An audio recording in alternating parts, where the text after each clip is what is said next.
सिवान, छपरा और गोपालगंज के प्रिय दर्शकों, हम जानते हैं कि आपके क्षेत्र में उच्च शिक्षा के लिए अच्छे कॉलेजों और विश्वविद्यालयों की कमी एक गंभीर चिंता का विषय है। यहाँ ग्रेजुएशन करने में तो 6-6 साल लग जाते हैं। जब आप मैट्रिक या इंटर पास कर लेते हैं तो आगे की पढ़ाई के लिए सही दिशा और सही संस्था का चुनाव करना ही बड़ी चुनौती बन जाती है। स्थानीय कॉलेजों की सीमित सुविधाएं और गुणवत्ता के अभाव में छात्रों को बेहतर शिक्षा के लिए दूर दराज के जगहों पर भटकना पड़ता है। आज हम आपको एक ऐसी संस्था के बारे में बताने जा रहे हैं जो आपकी इस मुश्किल को आसान कर सकता है। All India admission solutions Gopalganj के जंगलिया मोड़ पर स्थित है। आपके शैक्षणिक भविष्य को नई दिशा देने के लिए संकल्पित है। निदेशक समीर अपने व्यापक अनुभव के साथ आपको कॉलेज चयन, एडमिशन की प्रक्रिया और प्लेसमेंट के हर चरण में मार्गदर्शन प्रदान करेंगे। चाहे आपका सपना मेडिकल, इंजीनियरिंग या किसी अन्य क्षेत्र में करियर बनाने का हो, समीर आपके सपनों को साकार करने में मदद करेंगे। समीर ये भी सुनिश्चित करते हैं कि शिक्षा के बढ़ते खर्च को ध्यान में रखते हुए आपको सरकारी योजनाओं और एजुकेशन लोन के माध्यम से आर्थिक सहायता के सभी संभावित विकल्पों की जानकारी मिले।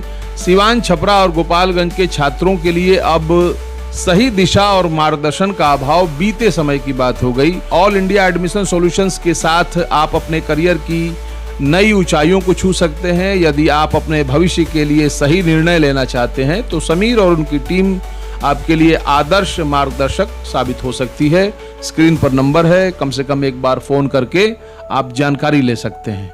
BA, BCom, BSc, MA, MCom करें विश्व की सबसे बड़ी यूनिवर्सिटी इग्नू से। सॉल्व असाइनमेंट्स और गाइड बुक्स प्राप्त करें। संपर्क करें Mahakal computers, DAV PG college के पास, पंच मंदिरा मोड़ से दाहिने, सिवान। सिर्फ नाम का सेफ्टी ऑफिसर नहीं, काम का सेफ्टी ऑफिसर बने। सिवान की सबसे पुरानी और विश्वसनीय कोचिंग संस्था GIFSC से अगर आप 12वीं पास हैं तो आपको भी सेफ्टी के क्षेत्र में मिल सकती है देश विदेश में अच्छी नौकरी। 12 वर्षों से सफलता का अनुभव रखने वाली इस संस्था से BSc in fire and safety, PG diploma, advance diploma in fire and safety, Ayush, NEBOSH और सभी कोर्स प्रैक्टिकल ट्रेनिंग के साथ करें। तो चलिए, वीडियो के इंट्रो से आप समझ गए होंगे कि हम किस बारे में इस वीडियो को, ये प्रोग्राम किस बारे में है। सिलसिले को आगे बढ़ाते हैं। जिनकी बातें आप सुन रहे थे ये समीर साहब हैं। All India admission solutions private limited, Jangaliya मोड़, गोपालगंज जिला मुख्यालय में ये मौजूद हैं हम लोग इस वक्त। सिवान, छपरा, गोपालगंज में जब मैट्रिक और इंटर के बाद बच्चों की जो सबसे बड़ी, उनके गार्जियन की जो सबसे बड़ी टेंशन होती है, सबसे बड़ा एक चिंतन होता है, फिक्र होती है कि बच्चों का एडमिशन कहाँ करवाएं। और इस तलाश में वो कई लोगों से सलाह लेते हैं, कई वेबसाइट्स पर, ऑनलाइन, यूट्यूब और पता नहीं कैसे कैसे वो ये इस बात की तलाशने की कोशिश करते हैं कि अपने बच्चे का, अपने लड़के का, अपने लड़की का एडमिशन कहाँ करवाएं। एडमिशन सॉल्यूशंस, इस नाम को, इस बात को देख करके आपको एक अंदाज़ा लग गया होगा कि समीर साहब करते क्या हैं। एडमिशन कहाँ करवाना है पूरे भारत में, भारत ही नहीं बल्कि कुछ देश ऐसे हैं जहाँ पर ये एडमिशन करवाते हैं। इस बात के ये एक्सपर्ट हैं और इसी बात की ये सलाह देते हैं। थोड़ा हम डिटेल में जानेंगे। समीर साहब, बहुत बहुत आपका स्वागत। बहुत बहुत शुक्रिया जो आप अपना कीमती समय मुझे दे रहे हैं। Most welcome.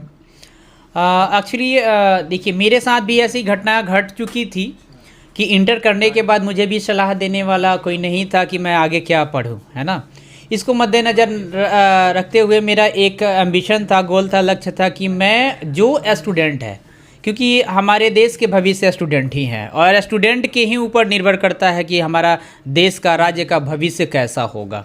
तो हमने एक सॉल्यूशन और ये सर्विसेज प्रोवाइड करने की ठान ली और आज ये बिल्कुल आपके सामने है। तो थैंक्स। आप ही की सलाह क्यों ली जाए?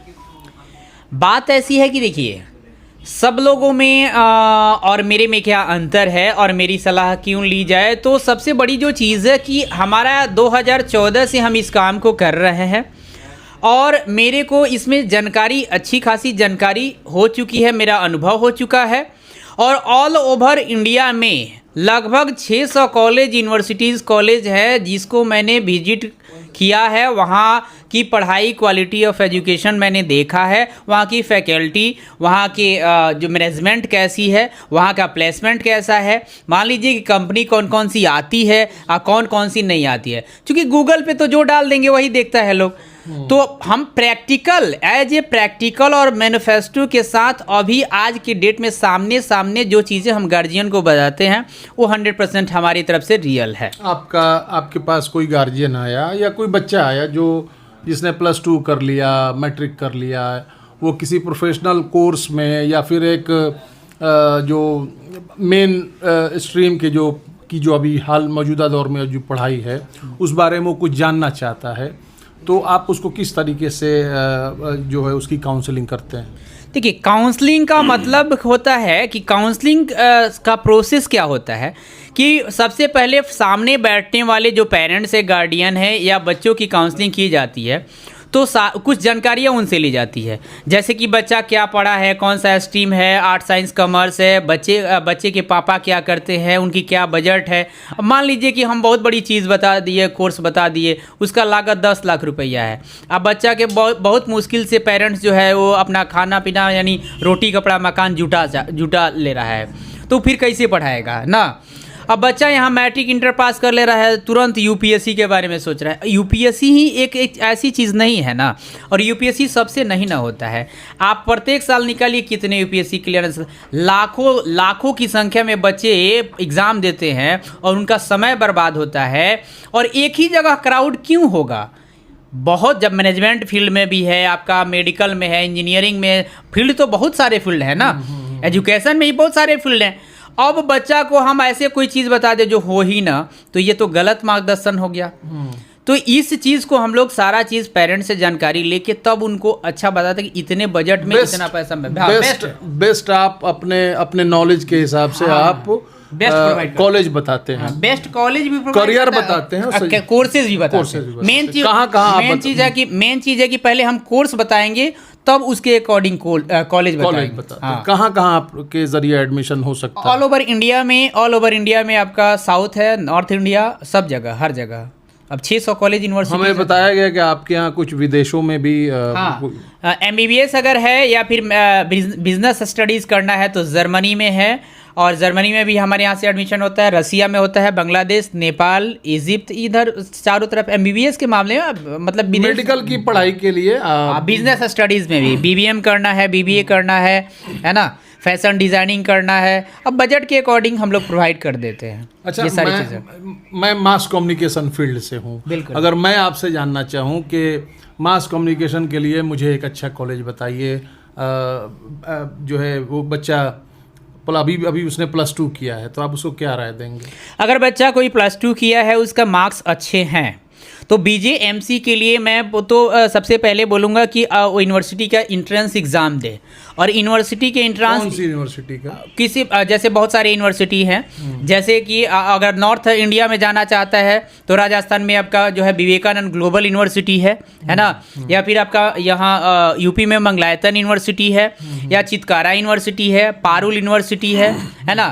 तो ऐसे में वो यूनिवर्सिटी का जो यूनिवर्सिटी एग्ज़ाम लेती है, या फिर आपका साउथ इंडिया में भी यूनिवर्सिटीज़ है, तो उसका यूनिवर्सिटीज़ का एंट्रेंस एग्ज़ाम देने से उसमें जो है ना वो छन के आता है, मतलब जो फिल्टर करके आता है, एंट्रेंस पास करके। हाँ, एंट्रेंस पास करके तो उसमें फिल्टर हो गया वो, तो अब उसको अच्छे कॉलेज प्रोवाइड मिल जाएंगे, अच्छी यूनिवर्सिटीज़ उसको लेगी, है ना। बच्चे के पास नॉलेज के अकॉर्डिंग ही उसको कॉलेज प्रोवाइड। मान लिया कोई बच्चा है जिसने जो नीट में उसके अच्छे मार्क्स नहीं रहे, तो भी आपके यहाँ आता है और वो चाहता है कि हम 1 साल और गंवाए नहीं, आपके ज़रिए एडमिशन करवा लें, तो उसके लिए क्या सोल्यूशन है आपके पास? अगर नीट में बच्चा क्वालिफाई है, अगर गवर्नमेंट कॉलेज नहीं मिल रहा है तो उसको प्राइवेट कॉलेज मिलेगा। तो प्राइवेट कॉलेज के लिए उसके नीट का स्कोर पे रैंकिंग के अकॉर्डिंग हम उसको कॉलेज कम से कम पैसे में प्रोवाइड करेंगे कि कम पैसों में जो है उसका कोर्स कंप्लीट कर ले। और सबको तो MBBS कोर्स करने के बाद MCI का एग्ज़ाम देना है, तो वो प्रोसेस करवा के और एडमिशन हम लोग करवाते हैं कम पैसों में अच्छे कॉलेज में, जहाँ हॉस्पिटल्स हो और हॉस्पिटल्स में पेशेंट आते हों, OPD हो, ताकि बच्चे का प्रैक्टिकल भी अच्छे से कैसे हो, ना तो एडमिशन ले लिया, पता चला कि उस हॉस्पिटल में मरीज ही नहीं आते हैं, तो फिर जो है वो कहाँ कैसे सीखेगा, उसका तो एक्सपीरियंस है, उसका प्रैक्टिकल तो होगा नहीं। तो ऐसे ऐसे डॉक्टर हमारे समाज में आके गंद फैला देते हैं। अच्छा, इससे बचना पड़ेगा। आजकल डिस्टेंस लर्निंग को भी बड़ा हमारे यहाँ सिवान छपरा गोपालगंज में, चूँकि जयप्रकाश यूनिवर्सिटी में 6 साल में ग्रेजुएशन होता है और ये स्थिति ऐसा नहीं लगता कि बदलने वाली है, तो बहुत लड़के बहुत बच्चे जो हैं वो डिस्टेंस लर्निंग की तरफ जाते हैं और उनको 3 साल में डिग्री मिल जाती है। ऐसा, इस बारे में आप क्या सोचते हैं? देखिए, ये तो हमारा दुर्भाग्य है बिहार का, और बिहार के सरकार को, सिस्टम को हम जो है इसमें दोषी मानेंगे। क्योंकि देखिए, अगर संविधान के अनुसार बाई कॉन्स्टिट्यूशनल देखा जाए, तो जो प्रीमेम्बल देखा जाए, हमारा जो जस्टिस होता है, फेटर्निटी होती है, जो हमारा ये सब सारी चीज़ें कॉन्स्टिट्यूशन, तो जो नियम है बच्चों के लिए वो हमारे अधिकार पे मतलब एक अधिकारों का हनन हो रहा है। कि ऐसी एक समय आई है कि जो जयप्रकाश यूनिवर्सिटी 8 सालों में 6 सालों में जो है बच्चे की डिग्री उसके भविष्य के साथ खिलवाड़ कर रही है।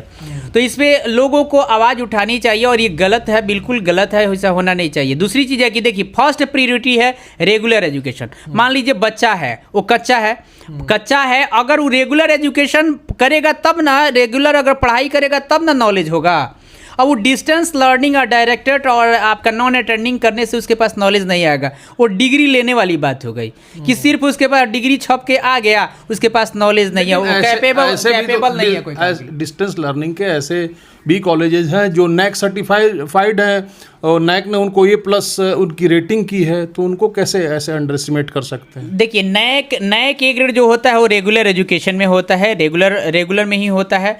और डिस्टेंस लर्निंग में क्या है ना कि डिस्टेंस लर्निंग वो प्रमोशन में काम आता है। जैसे मान लीजिए कोई जॉब में है और उसके पास टाइम नहीं है क्लासेस करने के, कॉलेज करने का अगर समय नहीं है, तो डिस्टेंस लर्निंग करेगा, डिस्टेंस से जाके अपना डिग्री लेगा, वो प्रमोशन में काम आता है। पर्सनली वो प्रमोट नहीं करते हैं? नहीं, हम किसी को जो है ना ओपन स्कूलिंग, ओपन बोर्ड का और डिस्टेंस का राय नहीं देते हैं। क्योंकि बच्चा है 17 साल 18 साल का, उसको हम सीधे कहते हैं कि अभी तुम्हारे पास पूरा समय है, तुम पढ़ाई पे करो और रेगुलर पढ़ाई करो। तुम डिस्टेंस के चक्कर में अगर पढ़ के अपनी भविष्य को जो है ना वो गड्ढे में गर्क में ले जाओगे और देश को भी ले जाओगे, क्योंकि नॉलेज ही नहीं रहेगा। मान लीजिए कि अगर इलेक्ट्रीशियन है और उसको ज़बरदस्ती इलेक्ट्रीशियन को हम बोल रहे हैं कि इसको बिल्डिंग को बनाओ, तुम्हें ही बनाना है, तो ये कैसे, कितनी बुरी बात है। वो तो कैसे बना सकता है? जिसको जिस फील्ड की जानकारी है वही काम वो परफेक्ट तरीके से कर सकता है।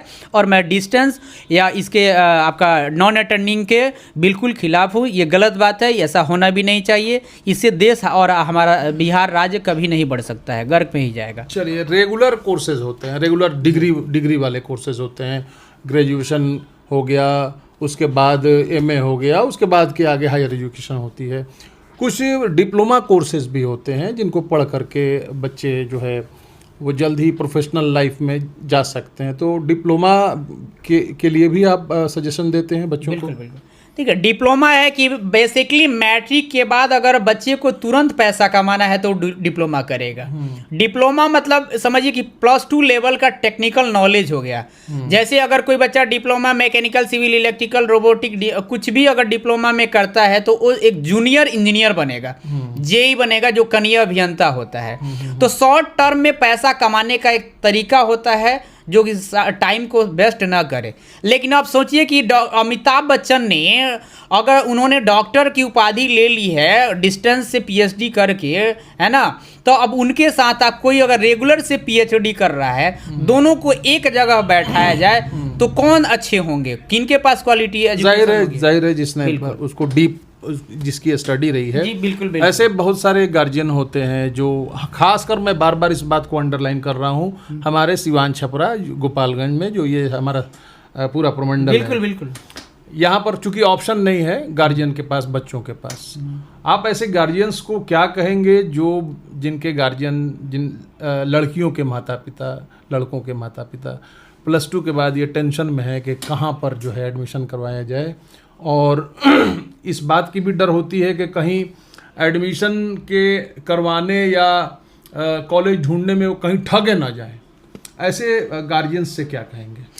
मैं ऐसे गार्जियन, ऐसे अभिभावक से रिक्वेस्ट करूंगा कि देखिए, आपके पास में जो है जिन पे आप विश्वास कर सकते हैं, जैसे कि मेरे साथ अगर मेरा ऑफिस है यहाँ पे, लोकल में 4-5 ऑफिसेज हैं, जैसे कुछ हाईकोर्ट में है, यहाँ पे है। तो मेरे यहाँ से जो एडमिशन होता है, तो अब रातों रात तो हम जो है बंद करके नहीं भाग जाएंगे। आप मेरे यहाँ से एडमिशन लेते हैं, सबसे पहले अपने बच्चों पे विश्वास करें और उसको हायर एजुकेशन में एडमिशन जरूर दिलवाएं, ताकि उसकी पूरी होल लाइफ है। और शिक्षा अधिकार अधिनियम के तहत उसका पढ़ना जो है ना, उसका अधिकार है, उसकी पढ़ाई से आप उसको परे ना रखें। तो parenting is not a popularity contest. तो बच्चे का एडमिशन करवाएं और अपने हम पे आप विश्वास कर सकते हैं, हम अच्छा कॉलेज प्रोवाइड करेंगे, बच्चों पे भी हम नज़र रखते हैं। और आपको वो बच्चा जब तक प्लेसमेंट नहीं होता, उसको नौकरी नहीं मिलती है, तब तक हमारी तरफ से हेल्प और सपोर्ट मिलेगा, मदद मिलेगा, बिल्कुल। हाँ। अच्छा, अब शिक्षा इन दिनों एक महंगी चीज़ हो गई है। बहुत गार्जियन ऐसे हैं जो ये उनकी इच्छा तो होती है कि उनके बच्चे बड़े कॉलेजेस में पढ़ें, अच्छे कॉलेजेस में पढ़ें, बच्चे भी बहुत प्रतिभावान होते हैं, लेकिन दिक्कत आती है पैसे की। देखिए, आज पैसे का कमी जो फिनेंशियल प्रॉब्लम जिनके साथ है, बिहार सरकार पूरे भारत में माननीय मुख्यमंत्री को मैं दिल से धन्यवाद देता हूं कि उन्होंने स्टूडेंट क्रेडिट कार्ड योजना बना रखी है और 4 लाख रुपया सिर्फ जो है भारत के नए के grade college NBA and IRF जो अप्रूव्ड है उसी कॉलेज में ये पैसा मिलता है। और वैसे कॉलेज में भी अच्छा है लेवल, चूँकि 1-2 लेवल होता है ना, लेवल के अनुसार जो है 1, 2, 3 ऐसे करके अच्छे लेवल, और बजट के अकॉर्डिंग में 4 लाख रुपया में भी पढ़ाई बच्चा कर सकता है, रहना खाना भी उसका हो सकता है BBA BCA डिप्लोमा के लिए, और उसमें पढ़ाई करके वो कंप्लीट कर सकता है। तो इसके लिए उसके बाद आपको जो है ST SC OBC स्कॉलरशिप हो गया, आपका मुस्लिम माइनॉरिटी से भी पैसा मिलता है, उसमें भी बच्चा लेके पढ़ाई कर सकता है। मैं पैसा पढ़ाई में बाधा नहीं है। एजुकेशन लोन की भी कई लोग बात करते हाँ, हैं। एजुकेशन लोन आप सजेस्ट करते हैं, आप बताते हैं? एजुकेशन लोन में मतलब लास्ट में सजेस्ट करता हूं, चूंकि देखिए बैंक भी क्या है, एक प्राइवेट लिमिटेड कंपनी है। बैंक भी जो है क्या करती है कि बैंक जो है वो लोगों के साथ खिलवाड़ करती है। ऐसा देखिए, ये दर्पण में जो कुछ दिखाया जाता है बैंक आपके लिए बहुत अच्छे, ये अच्छे नहीं है। बैंक भी क्या करती है कि आपको एजुकेशन लोन देगी और कंपाउंड इंटरेस्ट जोड़ती है, और पता है आपको कि 13.5% के रूप में देती है। उसके बाद मॉर्गेज में आपका जमीन का पेपर, घर का पेपर लेती है। तो मैं ये लास्ट ऑप्शन मेरे पास रहता है कि आप एजुकेशन लोन मतलब सरकार की तरफ से योजनाओं का को आप लाभ जो दिया जाता है बिल्कुल, वो आप बताते हैं। हाँ, फर्स्ट प्रियोरिटी रखते हैं कि वो देखिए उसमें बहुत मदद साबित होता है, क्योंकि लड़कियों के लिए ईयरली 1% रेट ऑफ इंटरेस्ट है, लड़कों के लिए 4% है, और ये आपका सालाना ब्याज है, सालाना है, और 4 लाख आसानी से मिल जाता है। इसमें कोई बैंक का कोई हस्तक्षेप नहीं है, बैंक से कोई मतलब नहीं है, आसानी से मिल जाता है। तो स्टूडेंट क्रेडिट कार्ड ही प्रोवाइड अच्छा है। ठीक है, हम आगे और भी बात करेंगे। इस बात को मैं जोड़ता चलूं कि अगर आप +2 कर लिए हैं, आप सिवान छपरा गोपालगंज से हैं, और अगर आप चाहते हैं कि आगे जो आपके सपने हैं, जो सपनों का आसमान है उसमें उड़ान भरे, तो उसके लिए जाहिर है आपको एक अच्छे कॉलेज की तलाश ज़रूर होगी। और एक अच्छे कॉलेज की तलाश के इस सफ़र में आपको एक अच्छा कंसल्टेंट, एक अच्छा राय देने वाले शख्स की ज़रूरत है। वैसे ही एक शख्स हैं हमारे साथ, समीर साहब, जिनसे हम बातचीत कर रहे हैं। हम इनसे जानते हैं कि इनका ऑफिस कहाँ पर है। आपका कहाँ? ये तो गोपालगंज सॉरी गोपालगंज के जंगलिया मोड़ पर जहां हम लोग बैठे हैं, ये आपका ये एजुकेशनल हब है। यहाँ पे जो है सुबह से लगभग हजारों बच्चे आते हैं, पढ़ते हैं। तो यही मेरा एजुकेशनल हब है, यानी जंगलिया में जिलानी बिल्डिंग, यहाँ ऑफिस है मेरा, है ना। ये हेड ऑफिस है, जंगलिया मोड़ बोलते हैं। जंगलिया मोड़, हाँ, जंगलिया मोड़।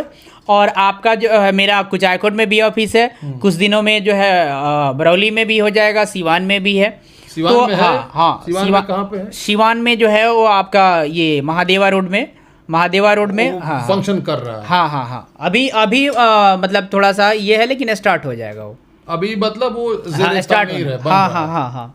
चलिए, तो एक अंतिम ऑनलाइन भी सर्विस ले सकते हैं। ऑनलाइन में कॉल पे भी आप आ भी सकते हैं। आपसे कोई चाहे कि फोन से बात करना, तो हाँ, बिल्कुल हो सकता है। 24/7 स्क्रीन पर नंबर जो दिख रहा है, ये समीर साहब का नंबर है। इस पे एटलीस्ट आप कॉल तो कर ही सकते हैं कि मेरे बच्चे का या खुद मेरा, अगर आप खुद छात्र हैं तो जान सकते हैं। अगर आपको तसल्ली मिलती है तो यहाँ पर जहाँ भी आपको नज़दीक पड़े वहाँ आ सकते हैं। एक अंतिम और आखिरी सवाल, बिल्कुल, आपका क्या फायदा है? देखिए, मेरा इसमें फ़ायदा है कि सबसे बड़ी चीज़ है कि मेरी कंपनी है all India admission solution private limited, है ना। बच्चों से हम लोग कोई सर्विस चार्ज नहीं करते हैं। हम कॉलेज से टाई अप हैं और लगभग 600 कॉलेज से टाई अप है। हम कॉलेज को सर्विस करते हैं। जाहिर सी बात है कि कॉलेज में अगर कोई काम करता है, किसी के लिए हम काम करते हैं, तो अगर मुझे वो सैलरी प्रोवाइड करती है, तो हम जिस कॉलेज 600 कॉलेज के लिए काम करते हैं, तो वो 600 कॉलेज में जो अच्छे अच्छे कॉलेज हैं उसी से हम टाई अप किए हुए हैं। वो मुझे कॉलेज से जो है मुझे सैलरी प्रोवाइड मजदूरी मेहनताना मिलता है। वो हमारे ट्रस्ट को डोनेट भी करते हैं, ट्रस्ट को डोनेशन भी ट्रस्ट भी चलाते हैं? हाँ, trust synergy foundation educational and charitable trust. क्या करता है ये ट्रस्ट? ये ट्रस्ट हर फील्ड में, जैसे आपका स्वास्थ्य हो गया, हेल्थ डिपार्टमेंट हो गया, आपका जो है शिक्षा हो गया, एजुकेशन डिपार्टमेंट, हर फील्ड में काम करते हैं ट्रस्ट से संबंधित। समीर साहब, आपने हमें समय दिया, इसके लिए शुक्रिया। आपका भी बहुत बहुत शुक्रिया, आपने कीमती समय दिया।